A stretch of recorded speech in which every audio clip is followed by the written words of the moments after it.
Buenas tardes con todos, mi nombre es Diana Cabanilla Silva, soy médico especialista en emergencias y desastres, soy médico asistente del Hospital Cayetano Heredia, actualmente laboro ahí, y médico asistente también de la Clínica San Felipe. El motivo de esta charla es continuar con las ponencias y el día de hoy vamos a hablar acerca de la fisiopatología de la insuficiencia respiratoria. Es una charla corta con principios fisiopatológicos muy básicos, pero espero que sean de utilidad más que nada para el manejo clínico de los pacientes. Recuérdese que la insuficiencia respiratoria es uno de los motivos principales de consulta en la emergencia, ¿correcto? Entonces, para poder desarrollar el tema, hemos elaborado algunos objetivos que son los que van a estar a continuación. Primero, realizar la definición de insuficiencia respiratoria, comprender la fisiopatología de la misma, entender las implicancias de daño pulmonar, reconocer cuáles son los mecanismos fisiopatológicos de insuficiencia respiratoria en el contexto de la infección por SARS-CoV-2, hacer un reconocimiento rápido y adecuado del paciente con insuficiencia respiratoria y realizar un abordaje terapéutico pero guiado por objetivos. Para poder empezar entonces a desarrollar los objetivos, vamos conociendo la definición. La insuficiencia respiratoria viene a ser la disfunción del aparato respiratorio, es decir, que éste no pueda producir su función principal.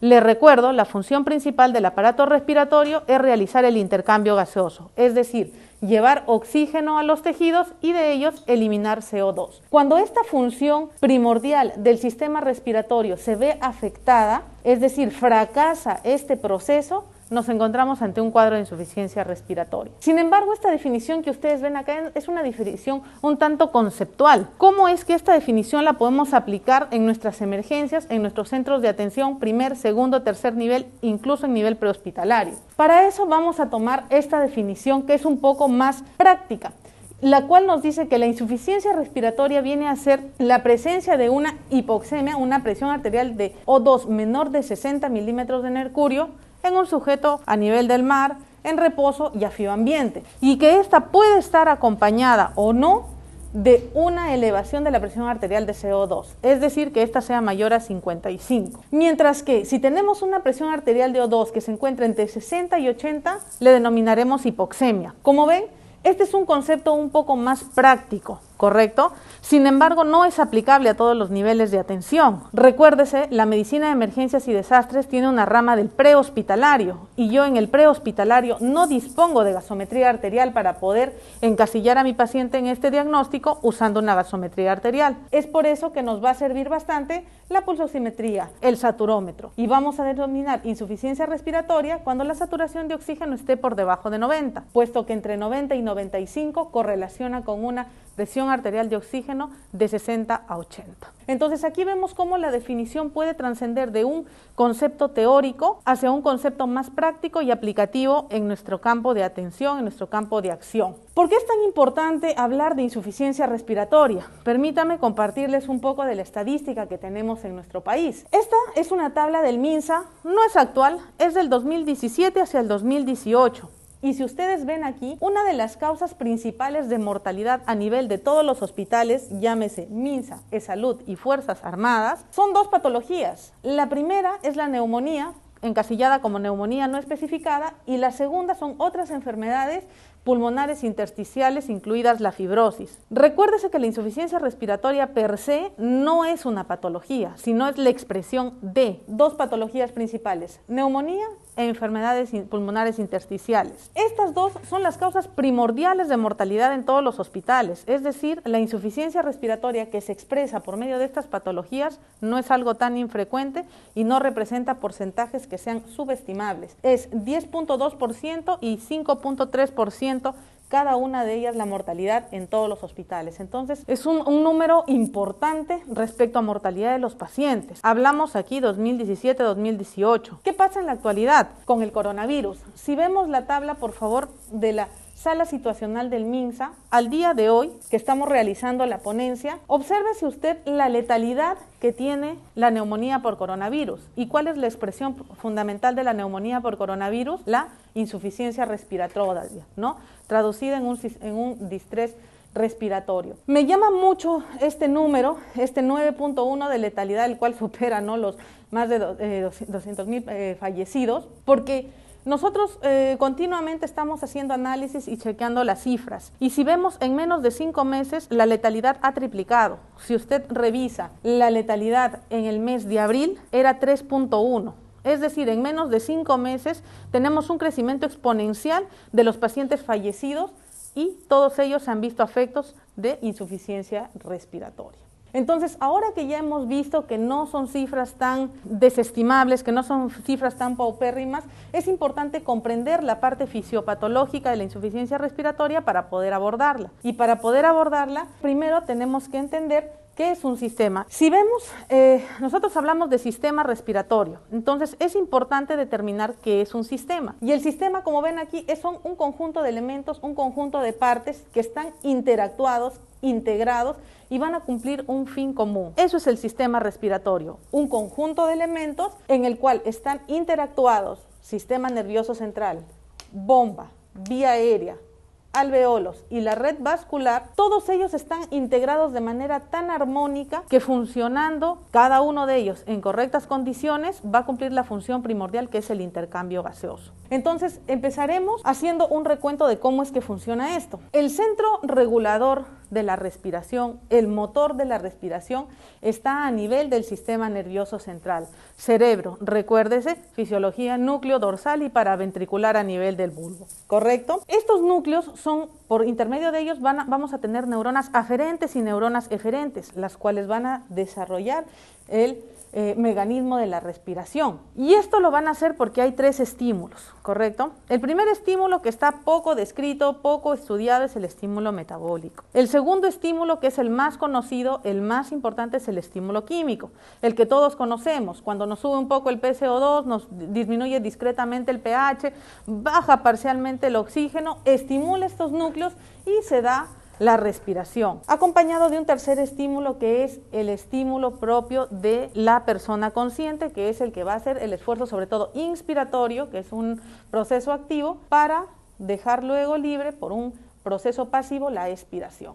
Entonces, este es nuestro primer elemento que va a asociarse, va a enviar el estímulo, ¿para qué? Para que el segundo elemento, que es la bomba, conformada por los músculos inspiratorios y expiratorios, dentro de ellos el músculo inspiratorio principal, el diafragma, que gracias a su contracción va a generar una mayor presión negativa a nivel de la caja torácica para que produzca una gradiente, una diferencial de presiones, que es lo que se requiere para que el aire que está en el medio ambiente pueda ingresar hacia los pulmones. ¿Y por dónde va a ingresar? Va a ingresar por la vía aérea, atravesando desde la vía aérea superior hasta llegar a la vía aérea inferior, cumpliendo en cada sector de la vía aérea una función específica, desde filtrar el aire, humidificar el aire, calentar el aire, para llegar finalmente a la región alveolar, que junto con la red vascular van a ser la unidad fundamental, la unidad principal del aparato respiratorio, puesto que ahí se va a producir el intercambio gaseoso. Entonces, esta unidad alveolo con la red vascular, esta interacción es de suma importancia. Si bien es cierto, es la parte final de toda la vía aérea, es una parte de vital importancia, puesto que ahí ocurre la función principal, que es el intercambio gaseoso. Una vez que ya hemos entendido cómo es que todo este sistema funciona de una manera realmente articulada, armoniosa, para pasar a introducir volúmenes desde el medio ambiente y llegar a la porción final donde está en la red alveolo-vascular, es importante conocer cómo es que ocurre este intercambio gaseoso, esta difusión de gases, ¿correcto? Y eso lo vamos a ver aquí. Hay una fisiología propia para el intercambio gaseoso y esta fisiología propia está basado en principalmente 2 aspectos. Uno, en la afinidad que tiene el oxígeno por la hemoglobina y segundo, en el mecanismo de difusión. ¿Por qué? Porque la difusión quiere decir el paso por medio de una membrana de estos gases. Entonces, con estos 2 principios es que se produce el intercambio gaseoso. Al hablar de la afinidad del oxígeno por la hemoglobina, es un principio que lo vamos a ver en una lámina siguiente. Es un principio bastante importante, puesto que se ve modificado por diferentes condiciones del organismo. Entonces, ese es uno de los factores que va a influir en el intercambio gaseoso. Y bueno, al liberarse el oxígeno en el contexto de nuestra unidad alveolo capilar, es importante, si ustedes observan la figura, distinguir que nuestro parénquima pulmonar no va a ser homogéneo, sino va a ser una región en las cuales nosotros vamos a tener zonas más ventiladas y vamos a tener zonas más perfundidas. Llámese por perfundido, irrigado. Entonces, esta relación estrictamente debería ser cercana al 1, ¿no? Es decir, deberíamos tener un coeficiente de ventilación-perfusión que es alrededor de 0.8. Cuando nosotros tenemos este coeficiente de ventilación-perfusión cercano a la unidad, decimos que hay una correcta difusión, un correcto intercambio gaseoso. Pero ¿qué pasa si esta ventilación, es decir, el problema ocurre a nivel alveolar, se ve alterada? Pues no se va a producir este intercambio gaseoso y vamos a culminar o va a llevarnos a un cuadro de insuficiencia respiratoria. Del mismo modo, si se altera la perfusión, es decir, el entorno capilar, también vamos a terminar o podemos ir a parar en un cuadro de insuficiencia respiratoria. Entonces, es por eso que debemos mantener o recordar que este índice de ventilación-perfusión siempre debe ser muy cercano a la unidad. Entonces, he aquí la curva que les mencionaba, el dato que les mencionaba anteriormente. En esta lámina van a poder observar nuestra curva de disociación de oxígeno a la hemoglobina, que es un aspecto importante, es decir, la afinidad que tiene el oxígeno por la hemoglobina. Recuérdese que la hemoglobina es el transporte del oxígeno. Entonces va a haber muchas condiciones del organismo que van a producir que esta afinidad se altere, es decir, que la afinidad del oxígeno por la hemoglobina sea mayor, es decir, que no se suelte y que quede adherido a él, o que esta afinidad sea menor, es decir, que se repela y se suelte con más facilidad. En ambos casos, esto puede ser perjudicial para el organismo. Si nosotros vemos, nuestra curva estándar está graficada por el número 2, en el cual nuestra P50, es decir, nuestra cantidad de presión de oxígeno necesaria para saturar la hemoglobina un 50%, está dada más o menos entre 26 más o menos milímetros de mercurio. Sin embargo, cuando esto ya se va a alterar, cuando esta afinidad del oxígeno a la hemoglobina se altera, vamos a ver que podemos desplazar la curva ya sea hacia la derecha o hacia la izquierda. ¿Y cuáles son los factores que van a producir esto? Ejemplo, primero, la alcalosis, disminución del hidrogenión, la hipotermia, disminución de la temperatura, disminución de la PCO2 y disminución del 2,3-difosfoglicerol. Estos eventos, por ejemplo, van a hacer que la afinidad del oxígeno por la hemoglobina aumente, es decir, se va a mantener más adherido y la curva va a desplazarse, como ven, ahí a donde está el número 1. Mientras que va a liberarse más cuando tenemos un aumento en el número de hidrogeniones, es decir, la acidosis, en la fiebre, la temperatura alta, en el aumento de la presión de CO2 y en el aumento del 2,3-fosfoglicerol. Si aplicamos esto a un entorno clínico, recuérdese que si usted tiene eventos de alcalosis, de hipotermia, de disminución de 2,3-difosfoglicerol, va a tener un paciente mucho más comprometido, puesto que su paciente podrá tener oxígeno, pero no está siendo liberada a los tejidos. Eso, doctores, se traduce en hipoperfusión tisular. Una vez que hemos visto de manera muy general la parte tanto anatómica como fisiológica, vamos a empezar a enfocar la insuficiencia respiratoria y la empezaremos a clasificar. No hay alguna literatura que me especifique claramente por qué o qué motivos se clasifica o tener una clasificación estándar de la insuficiencia respiratoria. Sin embargo, por un tema didáctico, esta es una de las que encontré que me parece bastante sencilla y fácil de aplicar. Clasifican a la insuficiencia respiratoria, autor peruano, Hospital Rebagliati, si mal no recuerdo, como una insuficiencia respiratoria según el tiempo de evolución, según la fisiopatología, según características gasométricas y dentro de ellas menciona 2 acápites adicionales que los voy a mencionar. Entonces, según el tiempo de evolución, la clasifica en aguda, crónica y crónica reagudizada. Nosotros estamos abordando insuficiencia respiratoria aguda. Hablaremos brevemente. Según el tiempo de evolución, la insuficiencia respiratoria aguda es la que se produce inmediatamente, días, horas, semanas, pero lo básico en ello es que no se han generado mecanismos de compensación, a diferencia de la crónica, en la cual el paciente ya genera mecanismos de compensación.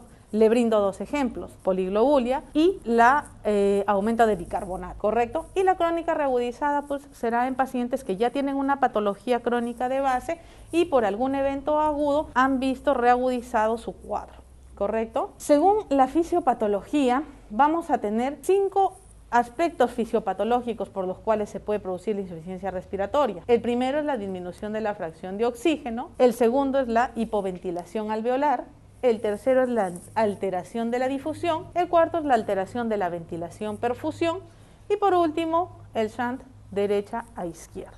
Y según las características gasométricas tendremos pues la tipo 1 y tipo 2 hipoxémica hipercárbica, y hay 2 acápites adicionales en las cuales nos hablan de la tipo 3 que es la perioperatoria y la tipo 4 que es la asociada o ligada al shock. Respecto a la disminución de FiO2, quiere decir que la integridad de mi alveolo, de mi red alveolo capilar está indemne. El problema viene de fuera, es decir, de la fracción inspirada de oxígeno que no es la suficiente para poder proporcionar yo la cantidad de oxígeno suficiente hacia mi unidad alveolo capilar. Es por eso que aquí la presión arterial de oxígeno se encontrará disminuida y tendremos una presión arterial de CO2 que puede ser normal. En este aspecto yo puedo corregirlo con oxígeno. En el caso de la hipoventilación, nuevamente tenemos indemne a la región alveolo capilar. Sin embargo, el problema aquí es el ambiente no lo es, tenemos una concentración, una fracción inspirada de oxígeno normal. El problema es más mecánico, ¿correcto? No voy a poder yo ingresar la cantidad de oxígeno a mi unidad alveolo capilar. Es por eso que aquí podré tener la presión arterial de oxígeno disminuida y un aumento en la presión arterial de CO2. En esta condición, el oxígeno suplementario no es. Señalo 2 ejemplos básicos acá: ascenso a altura, miastenia gravis, ¿correcto? Respecto a la alteración de la difusión, es el tercer mecanismo. Si bien es cierto, sí, la indemnidad del alveolo está dentro de todo conservada, sin embargo, el espacio en el cual se va a realizar la difusión está alterado, llámese líquido, sangre, ¿correcto? Cualquier cosa que me obstaculice la difusión. Recuerde la ley de Fick. Mientras mayor es el espacio, será más difícil realizar este proceso de la difusión. Acá nuevamente la presión arterial de oxígeno se encontrará disminuida y tendremos una presión arterial de CO2 normal. En este caso, el oxígeno suplementario podría corregir tal vez de manera parcial dependiendo de la severidad o de la alteración que tengamos a nivel de esta membrana alveolo capilar. La alteración ventilación-perfusión, como ya les mencionaba anteriormente, es un poco más peculiar, puesto que acá sí el alveolo está comprometido, ¿correcto? Sí el alveolo se ve afectado. Entonces vamos a tener presiones arteriales de oxígeno disminuidas, así como un aumento de la presión arterial de CO2. Y en estos casos vamos a ver que sí se puede corregir con oxígeno suplementario en gran parte de los casos, dependiendo de la severidad. Y el último y no menos importante, el shunt de derecha a izquierda, ¿no? Más conocido como los circuitos de derecha a izquierda, ejemplo en las cardiopatías, ¿no? Donde tendremos una presión arterial de oxígeno disminuida y una presión arterial de CO2 normal, ¿correcto? Muy bien, en estos casos vamos a ver que muchas veces no mejora con oxígeno suplementario. Respecto a los tipos que habíamos mencionado según la clasificación gasométrica, tipo 1, 2 y las 2 adicionales que eran 3 y 4, vamos a ver que en la hipoxémica es donde la alteración va a ser que tenemos una presión arterial de oxígeno baja con una presión arterial de CO2 normal o podría estar discretamente baja. ¿Por qué? Como un mecanismo de compensación. Recuérdese que el organismo siempre va a intentar compensar lo que le falta. Pero sí vamos a tener un problema en la gradiente, la cual va a estar discretamente elevada o dependiendo de la severidad puede estar grandemente comprometida y elevada. La causa principal acá es un problema ya sea en el parénquima o en el lecho pulmonar. Ejemplo claro acá, las neumonías, ¿correcto? En el tipo 2 o hipercárbica vamos a tener una presión arterial de CO2 elevada con una gradiente normal. El problema aquí está fuera del parénquima pulmonar. Les cito un ejemplo aquí para que me comprenda. Por ejemplo, un stroke masivo que comprometa tronco, ¿no? Entonces va a ver, el pulmón no tiene nada que ver, el problema es en el centro respiratorio. La tipo 3 o perioperatoria, la alteración o el problema principal, mejor dicho acá, es una alteración de la capacidad vital. Aquí el problema es extrapulmonar. ¿Por qué? Porque está más relacionado con la anestesia, la sedación, la analgesia y esto viene a alterar algo muy importante que es el volumen crítico de cierre, el cual si en el caso de la anestesiología no se ha regulado de manera adecuada, concluye finalmente en atelectasias. Y el tipo 4 o la asociada al shock es la que está ligadamente al delivery de oxígeno. Recuérdese la fórmula del delivery de oxígeno. Si yo tengo alguna alteración, ya sea en la hemoglobina, ya sea en la presión parcial de oxígeno, que por el coeficiente disminuye muy levemente, pero si yo tengo problemas en las resistencias y algo está ligado al shock y mi delivery de oxígeno se ve afectado, voy a concluir en una insuficiencia respiratoria tipo 4, cuyo problema principal será la hipoperfusión, y el problema muchas veces es extrapulmonar, ¿no? Es un problema ya de shock. Vamos a ver qué es lo que sucede ahora, ¿no? En COVID-19. En esta enfermedad es una mezcla de todos los mecanismos fisiopatológicos. Vamos a ver que hay varias fases de la enfermedad en coronavirus y en ellas se va a poder ver los diferentes mecanismos que hemos mencionado láminas atrás, cómo es que influyen y cómo es que producen la insuficiencia respiratoria. Por ejemplo, vamos a ver que en una fase inicial tenemos una fase inflamatoria, donde va a haber una desregulación en cuanto a la perfusión pulmonar. Esta fase es meramente inflamatoria. Entonces, ¿en qué nos traduce esto? Esto nos traduce un pulmón con baja elastancia, nos produce una baja relación ventilación-perfusión, que es uno de los mecanismos por el cual se produce insuficiencia respiratoria. Estos son pulmones que tienen bajo reclutamiento, por ende se le llama bajo peso pulmonar, y tienen una capacidad de reclutamiento, como les menciono, baja. Comúnmente se conoce este tipo de pulmón como un pulmón L, ¿correcto?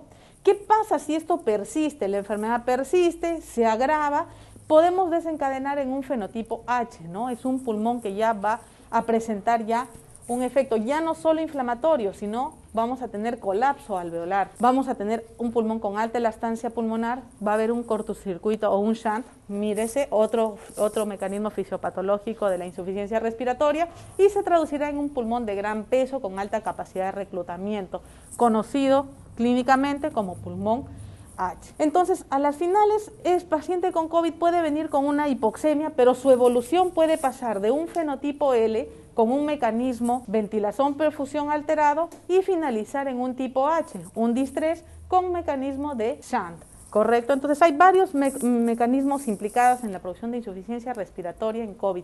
Y adicional a eso, hay uno adicional que son las microtrombosis pulmonares, ¿no? Entonces, muy controversial el tema de la anticoagulación hoy en día, manejando o concluyéndose en anticoagulación profiláctica.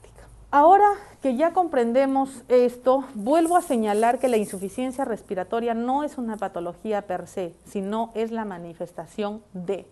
Igual, al ser la manifestación de algún problema clínico, nosotros tenemos que realizar un diagnóstico adecuado. El diagnóstico siempre basado en la anamnesis, historia clínica. Recuerde, doctor, que la historia clínica me va a brindar, con mi anamnesis yo puedo llegar en 70% de mi diagnóstico. Y necesitaré aproximadamente un 25% del examen físico para perfilarlo y solo un 5% de laboratorio e imágenes. En el caso de la insuficiencia respiratoria es así. Recuérdese, hasta con un saturómetro podemos diagnosticarlo. Hacer un examen físico para ser ya un poco más finos y distinguir de repente entre una aguda y una crónica. Encuentro un paciente con un tórax un poco en tonel, con dedos en palillo de tambor, ya me va orientando si es agudo o crónico. En cuanto a los laboratorios, necesito básicamente la gasometría arterial. Si yo quiero pedir el resto de mis exámenes, es para ir ya a hacer un diagnóstico más fino, etiopatológico, buscar qué es lo que se está generando esta insuficiencia respiratoria. Y si me quiero valer de las imágenes, pues a la mano en la mayoría de centros la radiografía. En otros centros de mayor complejidad tendremos tomografías y no olvidemos, por favor, la ecografía pulmonar hoy en día. Entonces, una vez que yo he dado con mi diagnóstico, tengo que realizar mi abordaje. El abordaje que yo planteo para ustedes, doctores, es hacerlo siempre guiado por objetivos. Siempre, al menos en la emergencia, tenemos que ser dos cosas: ordenados y guiados por objetivos, para saber qué es lo que hago y qué es lo que yo espero encontrar. Lo primero que quiero garantizarle a mi paciente es su oxigenación. ¿Correcto? Daré oxígeno. Quiero mejorar su ventilación, detectaré cuál es el mecanismo fisiopatológico y atacaré ello. Y sobre todo, quiero evitar estas dos cosas: las complicaciones adicionales y evitar el daño o lesión pulmonar. Es muy importante esto porque, como mencioné láminas atrás, el paciente va a querer compensar esa falta de aire. Entonces, ese mecanismo de compensación, ese mismo mecanismo es el que puede generar lesión o daño pulmonar. ¿Y cómo lo va a hacer? Vamos a ver que el paciente va a generar este daño porque va a haber un daño pulmonar inicial. Este daño va a traducirme fuga capilar, vamos a tener edema pulmonar, va a haber una alteración en el intercambio de gases y va a haber un incremento del drive respiratorio. Este incremento del drive respiratorio es lo que más daño me produce. ¿Por qué? Porque me va a producir aumento de la presión pleural, disminución de la presión alveolar, un aumento del volumen corriente. Recuérdese, ¿no? Si usted por ahí recuerda ventilación protectora o protectiva, volúmenes tirales bajos. Entonces, mire, el paciente fisiológicamente no cumple eso, ¿no? Y esto va a trascender en un aumento del peso pulmonar. Entonces, es por eso que el abordaje debe ser guiado por objetivos y en brindar la oxigenación. No solo es dar oxígeno y ya, sino es dar el oxígeno por el dispositivo correcto, por el dispositivo que el paciente le va a favorecer. Si es un dispositivo de bajo flujo, recordemos de repente en las insuficiencias respiratorias crónicas en las cuales no necesitan tanta cantidad de oxígeno, o de repente dispositivos de alto flujo, o en su defecto el paciente ingresar a ventilación mecánica invasiva en el momento que el paciente lo amerite. Entonces, no es solo dar oxígeno, sino dar oxígeno por el dispositivo correcto y en el momento correcto. Para finalizar, podremos concluir, primero, que la insuficiencia respiratoria la podemos definir de manera rápida. Saturómetro, doctores. Esto va a ser en función de los niveles de alteración, ya sea saturómetro o gasometría, que existen 4 tipos de insuficiencia respiratoria y en base a estos se van a explicar todos los mecanismos fisiopatológicos y su patogenia, que existen 5 mecanismos fisiopatológicos de insuficiencia respiratoria con los cuales explicamos también la afección por coronavirus y que el daño pulmonar se puede producir por el mismo efecto de compensación de nuestro organismo. Para finalizar, un reconocimiento rápido y un abordaje adecuado nos va a permitir disminuir el daño pulmonar y las complicaciones futuras en nuestros pacientes. Finalmente, espero esta ponencia haya servido para poder brindar atención de calidad. Gracias.